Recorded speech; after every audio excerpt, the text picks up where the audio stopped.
Hey guys, just reviewing this Sunjo with extension pole. Okay, the handle, huge safety issue.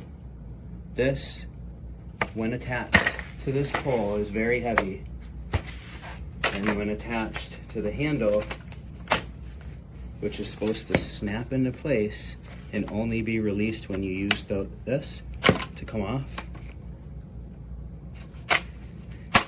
nice and flush. When it's in the sky, you're chainsawing, look at, pops right out without touching this. Pops right out. Very unsafe.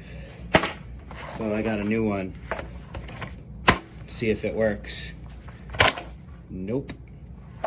Piece of crap. It's too bad because it works really good. But this thing can fall literally on your head when you're chainsawing a limb, so be careful.